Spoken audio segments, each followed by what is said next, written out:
Bienvenidos al consultorio de Miguel, muchísimas gracias por estar con nosotros ya en este día donde estaremos hablando y seguimos con esta campaña de Octubre Rosa de Grupo Diario de Morelos y por supuesto importante también el acompañamiento psicológico. Ese es nuestro tema del día de hoy. Si ustedes tienen preguntas, si tienen dudas, hacerlas llegar al 777-4991-991 777-4991-991. Hoy tenemos a la psicóloga Anaí Liliana Padrón Baena, egresada de la Facultad de Psicología de la UAM, que cuenta con un diplomado en psicología en criminológica, también seminario en clínica psicoanalítica con niños y está laborando en la UEM como asesora también psicopedagógica, así como diversos colegios dentro del estado de Morelos, también participando en el proyecto de diferentes instituciones y cada vez pues más preparada y siempre pendiente de todo lo que tiene que ver con nuestra pues salud mental también el día de hoy. Psicóloga, siempre nos da mucho gusto recibirla. Nuevamente usted ya es de casa, ya es del consultorio de Miguel, así que pues bienvenida una vez más.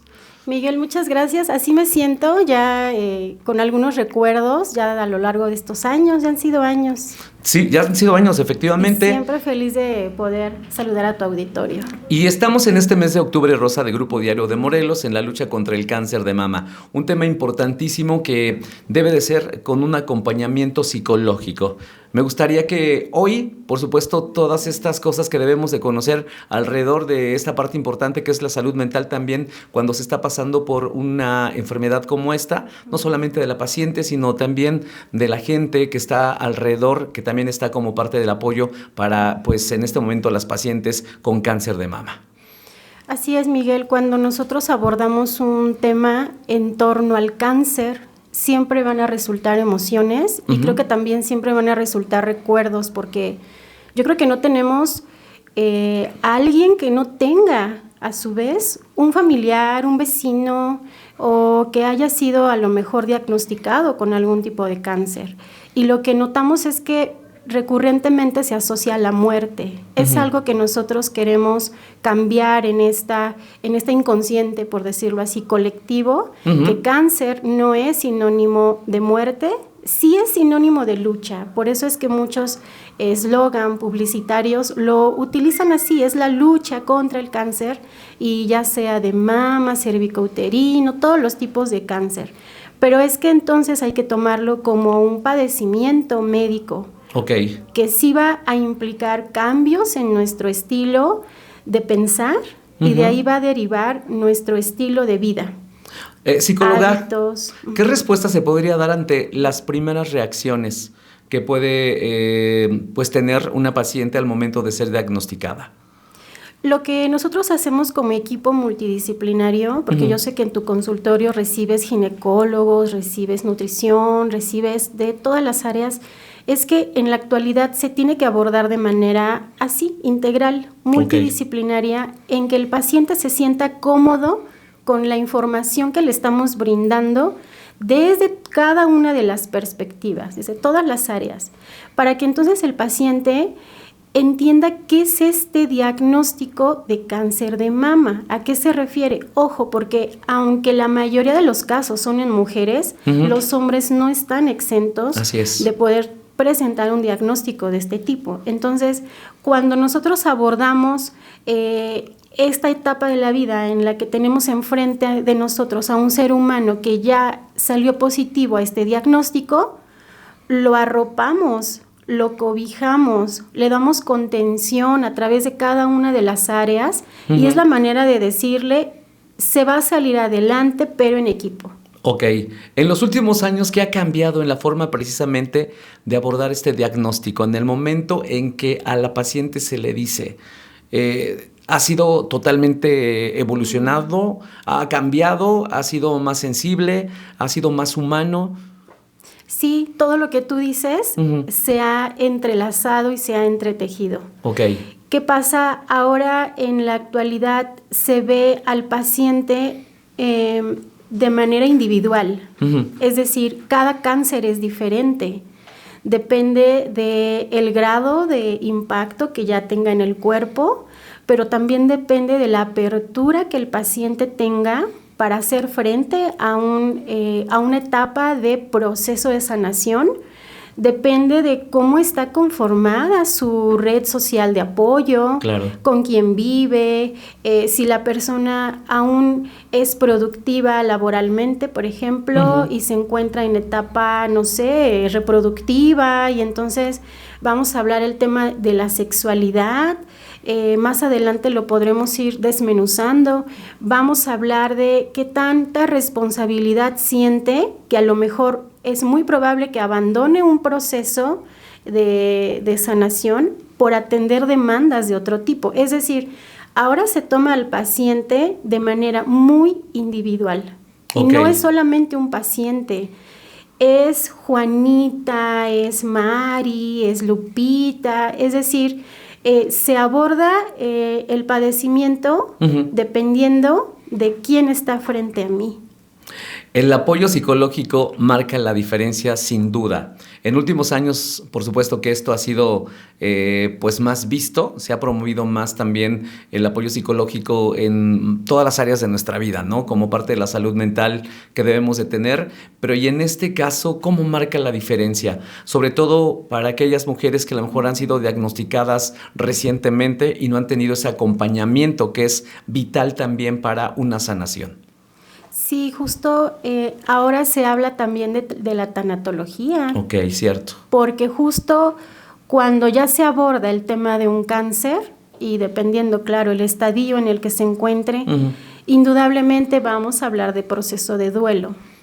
El paciente siente que va a perder una parte de él, que va a ser a lo mejor el tiempo que yo voy a dedicar. Quizás ahora no voy a tener tanto tiempo para esparcimiento porque hay consultas médicas que atender, o ya no voy a poder ir yo por mis hijos a la escuela porque ahora yo tengo que dedicar quizás las mañanas a terapia de quimioterapia, radioterapia, todo lo que conlleva el inicio de un proceso médico, un tratamiento. Entonces sí va a haber muchas modificaciones en mi rutina, en mi estilo de vida, ¿no? Y al final esto se traduce en que son pérdidas. Claro. Y por supuesto, cuando ya la paciente entra a una intervención quirúrgica y a lo mejor hay una extracción de la mama, el acompañamiento psicológico y o tanatológico lo que va a hacer es vamos a volver a enamorarnos de tu imagen corporal. Solo va a cambiar tu cuerpo en una parte específica, pero vamos a volver a reencontrarnos con mi imagen corporal. Y volver a hacer las paces y volver a reconocer ahora quién soy yo después de haber luchado o enfrentado una patología de este tipo. Entonces, por supuesto, el acompañamiento psicológico es indispensable porque lo puedo afrontar de manera evasiva o resolutiva. Quiere decir, ok, ya me dieron un diagnóstico, me voy a enojar, me voy a pelear con la vida y con todos los que están alrededor, o empiezo a redescubrir quién soy yo ahora que tiene este diagnóstico y cómo lo voy a afrontar en mi día a día. Hablando de estos cambios, ¿qué emociones son las que aparecen con más frecuencia de acuerdo a su experiencia? Y justo ahí voy a entretejer este comentario previo, ¿no? Ahora, ¿qué emociones experimento en mi día a día?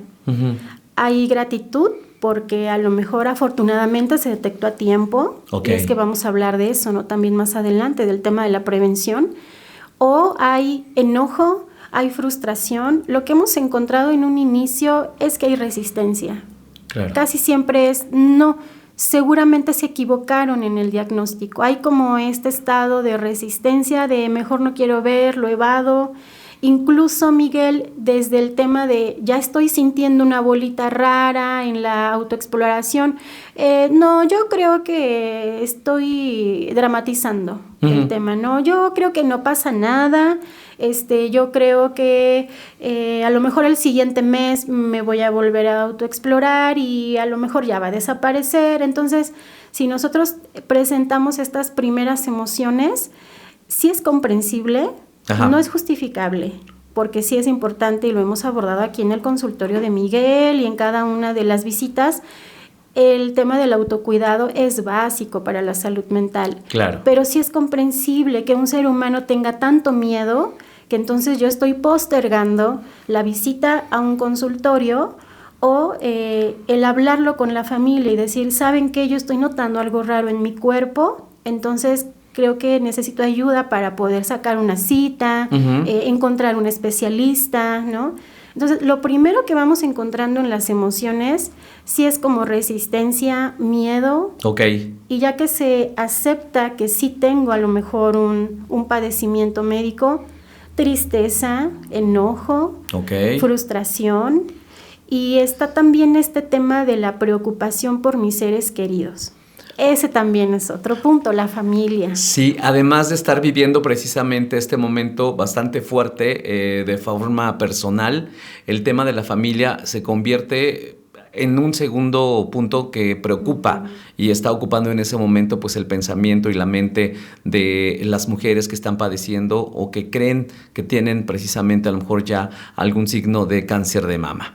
¿Ahí qué debemos de hacer? ¿Cuáles serían las recomendaciones? Sabemos que esto que estamos hablando es muy delicado, pero es muy importante, pero además también que ustedes sí se tomen esto como algo importante para acudir con un especialista, que no solamente sea el especialista que está tratando el cáncer de mama, sino que también vaya acompañado, como lo dicen, con psicología, que en conjunto precisamente con el área médica tienen que trabajar para que todo esto fluya y vaya sanando no solamente pues, la parte física, sino que también se acepte y también la parte emocional. Sí, aquí lo que yo les puedo comentar es que se necesita la educación a la familia. Okay. El que la familia entienda que lo que le afecta a uno de los miembros de su grupo le va a afectar a toda la familia. ¿Cómo sería ahí la comunicación, psicóloga? Porque, bueno, no he estado cerca de un caso afortunadamente, pero supongo que los núcleos familiares llegan incluso a romperse por esta situación. Pero ¿cómo debería de ser la comunicación entre la paciente y sus familiares o inclusive con los médicos, ¿no? Sí, más o menos el caminito es así. La paciente llega con algún especialista, ya sea un ginecólogo, ginecóloga, algún oncólogo, y se empieza a hacer el enramado de especialidades que van a estar interviniendo, ¿no? A veces el especialista, el médico especialista, requiere que psicología pase con el paciente antes de que se le dé un diagnóstico, porque vamos como preparando emocional y mentalmente a la paciente. Pero claro, sin hacer un drama, sin hacer también como pues un ambiente tenso o un ambiente de tristeza o de tragedia. Es ir explorando en el paciente cómo están sus herramientas psicológicas para que nosotros desde el área en psicología podamos ofrecer el reestructurar las herramientas que tú ya tienes o crear nuevas herramientas, dependiendo cómo se encuentre esa persona, ¿no? Y se da esto en una valoración inicial. Dependiendo también de esto, nosotros podemos hablar con la familia y puede haber una sesión en donde la familia acuda y entonces vas viendo cómo están los roles ahí.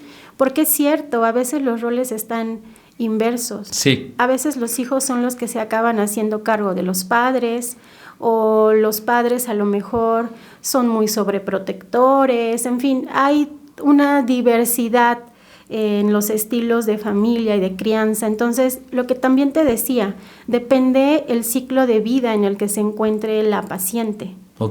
Es muy diferente si tú le das un diagnóstico a una paciente de 75 años, porque me he encontrado con varios casos donde me dicen, no pasa nada, yo ya viví mi etapa de lactancia, mis embarazos, incluso, qué erróneo, pero de la sexualidad, cuando sabemos que la sexualidad nunca debería de detenerse. Tendría que ser hasta el último de nuestros días y que hay una sexualidad en el adulto mayor, pero ya no tiene tanto impacto a que este diagnóstico lo reciba una joven de 30 años, que a lo mejor aún no es mamá que ella tenía una ilusión de lactar, por ejemplo, y entonces sí pega de manera distinta. Por eso es que cada caso es tan particular, ¿no? Ok, psicóloga. Seguimos platicando con la psicóloga el día de hoy, hablando precisamente pues, de este tema que tiene que ver con acompañamiento para pacientes con cáncer de mama. Es la psicóloga Anaid. Gracias por compartir con nosotros un consultorio más. Y sobre todo, los invito a que hagan las preguntas a través del 777-499-1991. Sé que siempre hay dudas, hay preguntas. Este es el momento de hacerlo. No tengan miedo, no tengan pena. Está un especialista precisamente para estar con nosotros en este acompañamiento, para que más adelante ustedes también pues, puedan acudir con los especialistas y tengan en cuenta pues, esta situación que tiene que ver con el acompañamiento psicológico para pacientes con cáncer de mama. Estamos como parte de la campaña Octubre Rosa de Grupo Diario de Morelos, aquí en la 99 en el consultorio de Miguel. Vamos a la pausa y regresamos. Regresamos al consultorio de Miguel. Gracias por estar con nosotros aquí en la 99. Ya lo saben que también, si se pierden alguna parte del consultorio, ustedes lo pueden consultar nuevamente a través de lo que es YouTube, en diariodemorelos.com, ahí y también a través de lo que es el canal de YouTube Diario de Morelos 1. Buscan el playlist del consultorio de Miguel y van a checar este fin de semana lo que es este consultorio.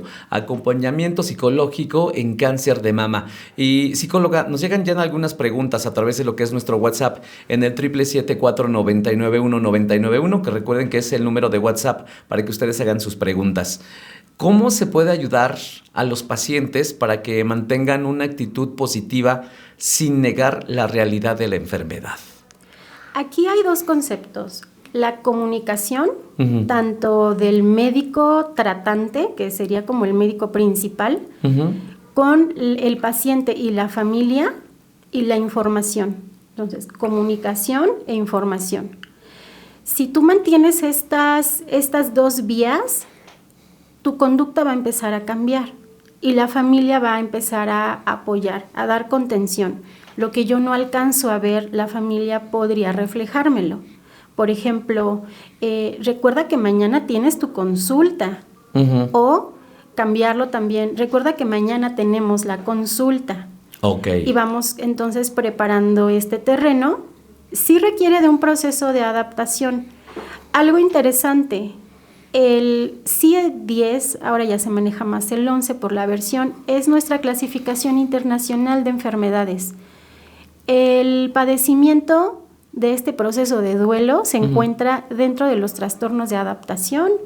Quiere decir que cuando yo tengo una pérdida, voy a atravesar un proceso de adaptación. Okay. Quiere decir que no siempre tendría yo que tener estos altibajos en las emociones. Requiere de un tiempo para que mi cerebro, mi mente, mis emociones se vayan acoplando a esta idea de este cambio.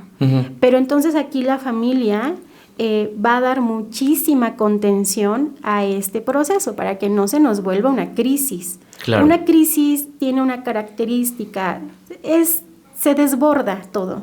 Se desborda la conducta, empiezo a tener a lo mejor pensamientos, le digo a tu auditorio con todo respeto, pensamientos a lo mejor suicidas, porque se enfermó mi mente, porque entonces ya vienen pensamientos del orden de lo negativo, ¿no? Pero aquí la familia, vuelvo a lo mismo, es esta contención. Ojo, hay amigos que son familia, y con esto hablo de, quizás tú no tienes un grupo familiar tan fuerte, sí, pero seguramente tienes un grupo de amigos o de compañeros. Hay vecinos, no todos los vecinos son latosos, no todos son conflictivos. Hay vecinos que se vuelven también muy cercanos. Cierto. Y se pueden volver familia.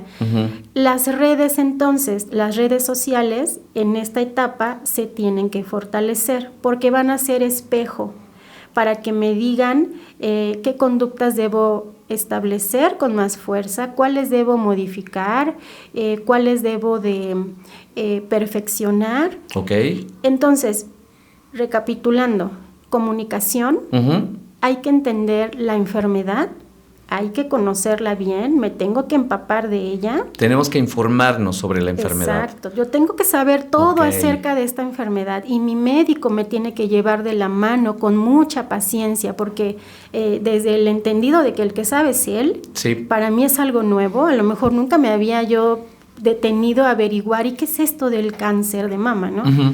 Pero él me tiene entonces que dar un acompañamiento desde la educación, el aprendizaje, la comunicación continua. Tengo cierta incertidumbre, doctor, doctora, ¿qué pasa con esto? Apareció este pensamiento, ahora no sé qué hacer respecto a esta indicación médica, y él tiene que dar hacerse muy presente ya en la vida del paciente y la familia. Ok.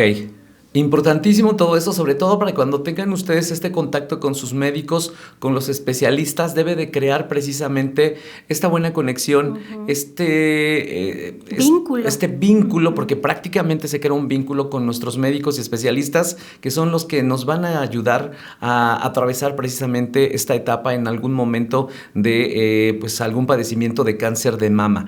Pero aquí también nos están preguntando, psicóloga, respecto a alguien que dice que alguien cercano que tiene cáncer de mama en algún momento ha enfrentado el sentimiento de culpa o se reprocha, se autorreprocha.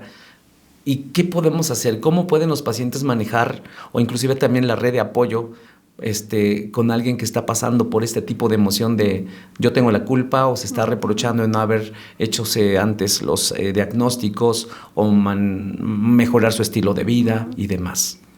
Bueno, esta es una de las emociones muy recurrentes, uh-huh. Pero también es una de las emociones, curiosamente, que al ser humano no puedo decir que le encanta, porque sería como aventurarme mucho a dar pues una afirmación así de fuerte, pero sí recurrimos mucho a ella. Y okay. Para todos los escenarios, o sea, cierto. Tendemos a la culpa, somos culpígenos. Uh-huh. Ocurre algo y muchas veces, no me fijé, pude haber hecho más, pude haber hecho de otra manera, y esto del hubiera nos lastima demasiado. Pero sí noto en muchas personalidades que recurren de manera, pues sí, muy continua. Ajá.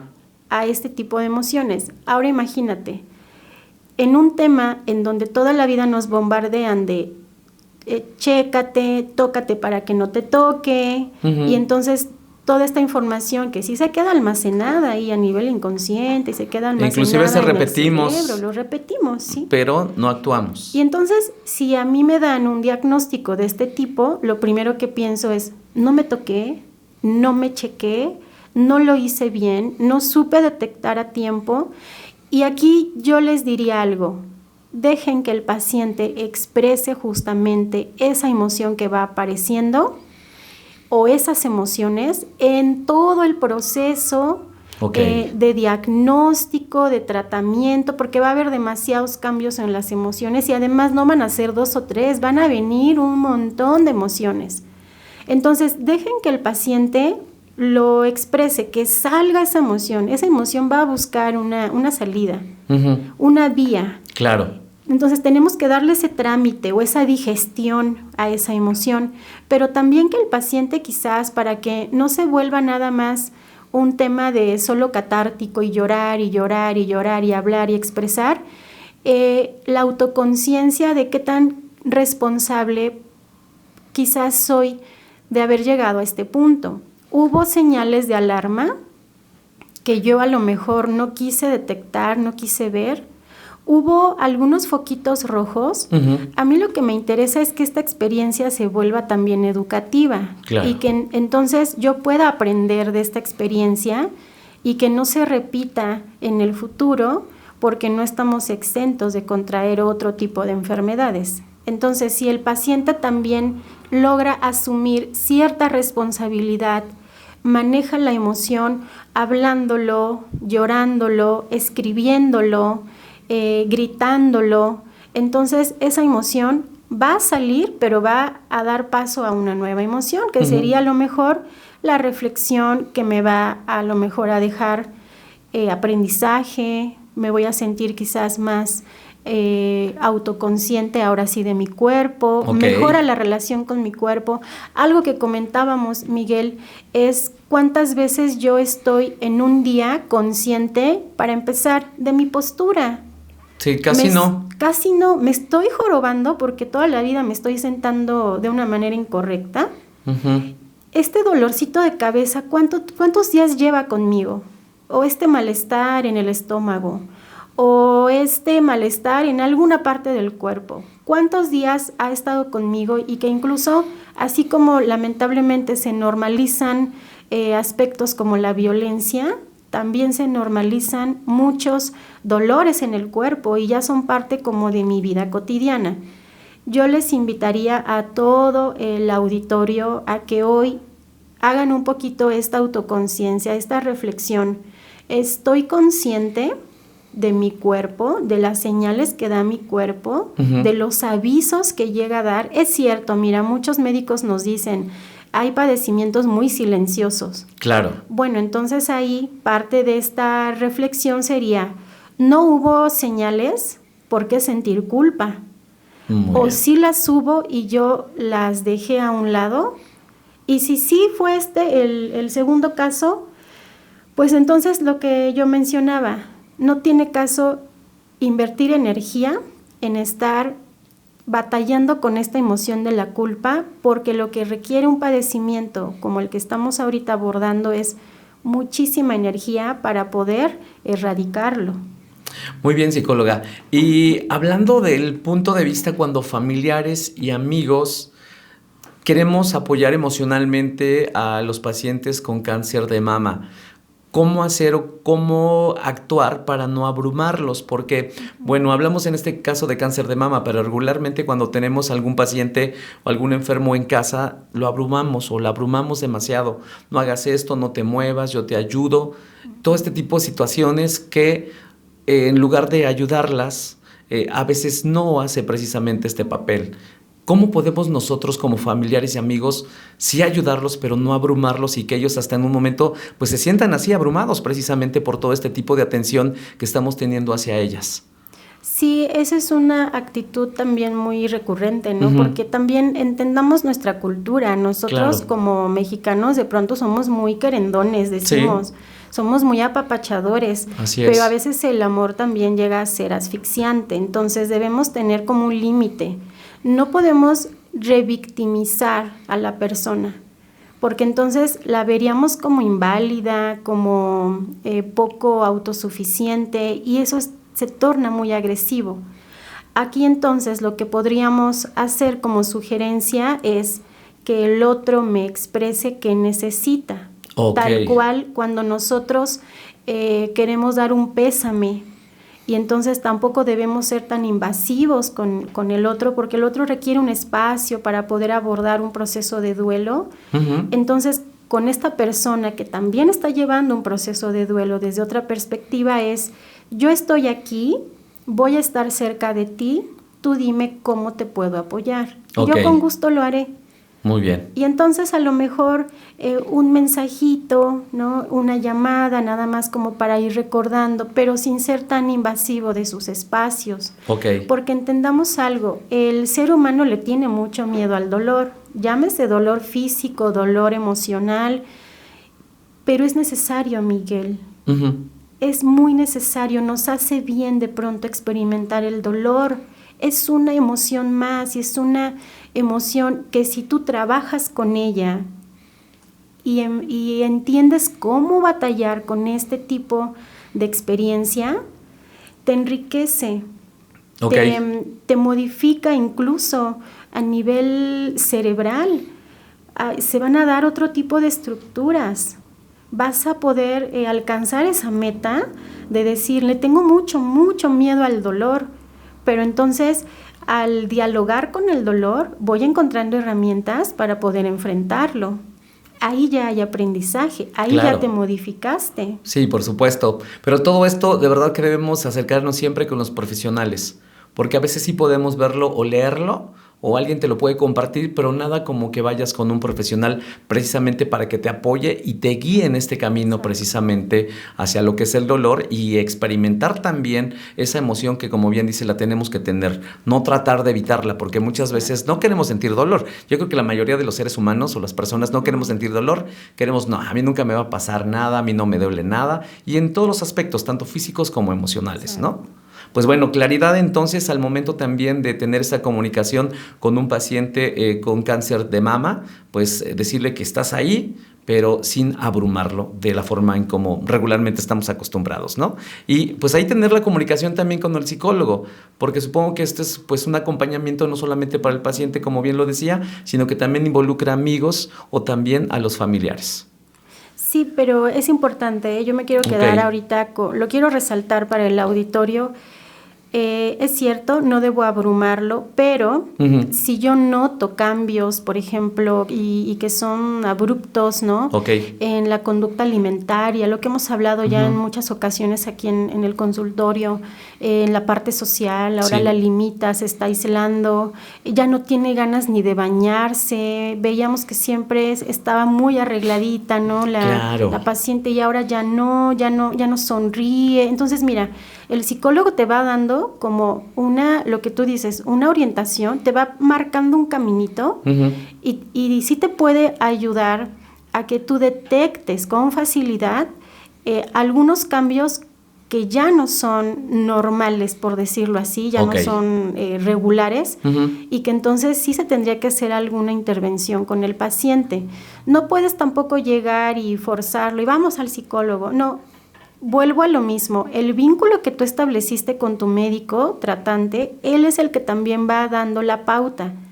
Porque mira, no es lo mismo que te lo diga a lo mejor un familiar, a que ya el doctor en quien tú depositaste la confianza, y que por eso es importante ubicar bien quién va a ser mi médico, porque vas a estar con él una buena temporada de tiempo y vas a estar de manera muy cercana. De hecho, yo creo que el principio para la sanación es esa fe que tú pones en tu médico. Por eso es que debes tener ese clic. Si tú no lo encuentras, porque me ha tocado ver pacientes así, es que me dicen, yo no me hallo, ¿no? Yo no me siento como no tiene confianza precisamente con el médico. Y se vale, a lo mejor las personalidades no son compatibles, a lo mejor hay alguna asociación negativa, se vale, Miguel. Entonces, buscar un médico con quien tú te sientas muy en confianza, y quizás el médico es el que le va a decir al paciente, a la paciente, creo que es tiempo de que busquemos más apoyo, todavía más apoyo, y a lo mejor una consulta psicológica nos haría muy bien. Entonces ya el paciente lo oye del médico y dice, por eso es que se trabaja en conjunto.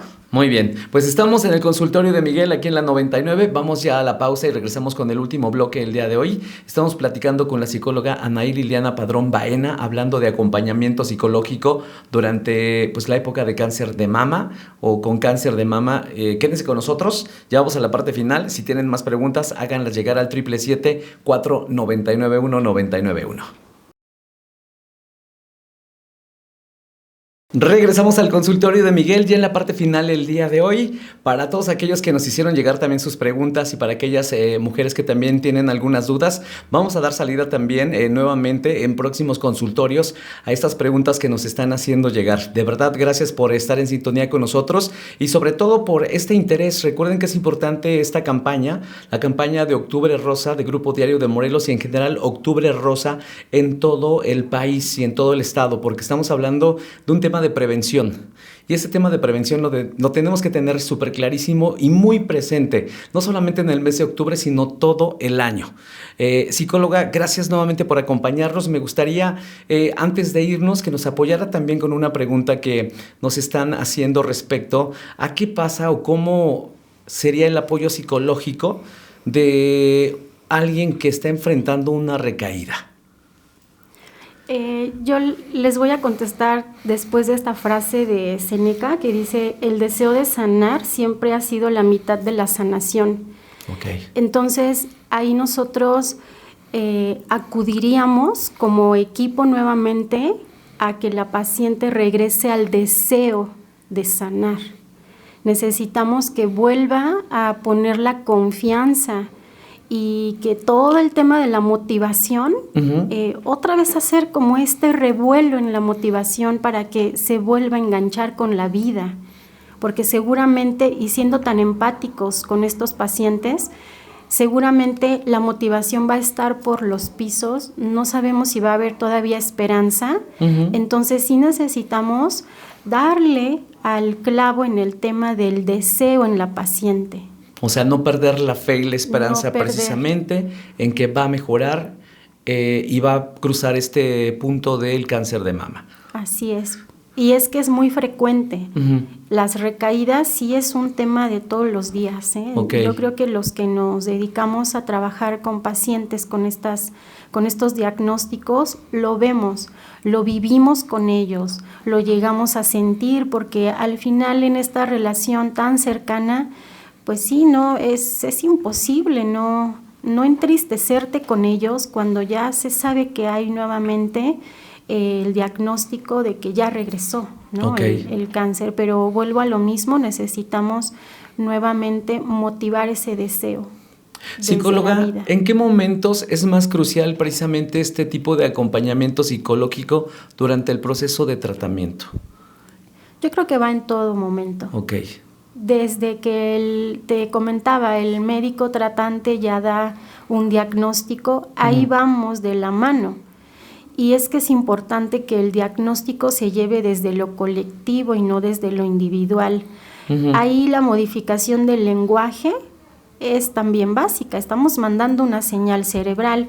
Estamos enfrentando un padecimiento de cáncer y la paciente lo escucha y entonces dice, qué acogedor saber que la familia, al incluirse, al hablar entonces en plural, se está preparando también para afrontar todo esto conmigo y no lo voy a hacer yo sola. Okay. Entonces, desde ahí también vamos apelando a las familias, por favor, esto lo voy a decir ya al final, pero si no habías tenido esta empatía, por algo existen este tipo de programas, de foros, de escenarios, en donde el tema del cáncer de mama es de todas, sí, pero es de todos. Claro. Entonces es como esta conciencia, ¿no?, que debe mover las voluntades también en los varones. Y por favor, los varones, pues también estar conscientes de que es una enfermedad que les puede también atacar a su cuerpo. Muy bien, pues me gustaría que nos diera un mensaje final además de este. Es la psicóloga Anaid Liliana Padrón Baena, que vino a platicar con nosotros el día de hoy nuevamente en esta que es su casa, el consultorio de Miguel. Hoy acompañamiento psicológico en cáncer de mama. Pues para despedir el programa del día de hoy, psicóloga, pues un mensaje para las mujeres que en este momento se encuentran luchando contra el cáncer de mama y en cuanto a la importancia también de cuidar su salud mental. Sí, vámonos un poquito antes justamente para resaltar el por qué se conmemora. Vámonos al tema de la prevención. Aquellas mujeres que nos están escuchando, yo les preguntaría, ¿cuándo fue la última vez que tú te exploraste? ¿Y sabes cómo hacerlo? ¿O no tienes idea de por dónde empezar, en qué momento del mes hacerlo? Quiero como también apelar a la información con la que tú cuentas. ¿Es suficiente o te está haciendo falta más información? Por favor, acude a las instancias que te pueden proporcionar este tipo de información. La otra situación, ¿tienes familiares en tu historial? Asómate un poquito a tu historial. ¿Tienes antecedentes de que tus tías, familiares directos, sí, tu abuela, bisabuela, tu mamá, haya tenido algún padecimiento de este tipo? Ojo, no es seguro que tú lo vayas a tener, no te asustes, ¿no?, sin tener esta información de que, pero es un factor ahí que podría como ser un determinante. Entonces sí tienes como que también tener esta cultura del autocuidado. Y bueno, los mejores resultados son cuando se detecta a tiempo, por eso es que ves estas campañas. De ahí sigue pues un diagnóstico y ojo, hay un tratamiento. Entonces todo el tiempo es engancharte con la vida. Dejemos a un lado el tema de que sinónimo de cáncer es muerte. ¿Sí? No tiene que ver con eso. Tiene que ver con que sí vas a tener muchas modificaciones, pero no necesariamente es el tema de la muerte. Y sí, la mejor herramienta es la prevención. Ahora, a las mujeres que están padeciendo justo ahora, que vas rumbo a una quimio o que ya regresaste de una quimio, que hoy vas a recibir un diagnóstico, ¿no? Un resultado de algún estudio, pero también aquellas mujeres que justo hoy están cuidando a otros pacientes. Okay. Que a lo mejor sientes que también tu vida se bloqueó en este aspecto, en esta etapa de tu vida. Te quiero mandar un abrazo, sobre todo es eso, necesitamos el afecto en todas las relaciones humanas. ¿Qué sería de las relaciones entre humanos si no hubiera una pizca al menos como de afecto, de ternura, ¿no? Y de decir, solamente desde la red social se puede salir adelante. Va a haber muchos baches, va a haber muchas emociones, pero en colectivo es más fácil salir de ellas. Y yo quiero terminar con una frase muy bonita de Mora Austin. Dice, algunos días no habrá ninguna canción en tu corazón, pero canta de todas formas. Muy bien. Muchas gracias. Gracias por estar con nosotros. Anaí Liliana Padrón Baena, psicóloga, por venirnos a darnos esta información valiosísima y sobre todo este último mensaje también para toda nuestra audiencia y para aquellas mujeres que están pasando por este tema y quienes están acompañando también a estas mujeres en este tema o esta etapa de cáncer de mama. Gracias. Muchas gracias. Regresamos el día de mañana al consultorio de Miguel. Nosotros regresamos aquí en la 99 con Chavorrucos y Millennials.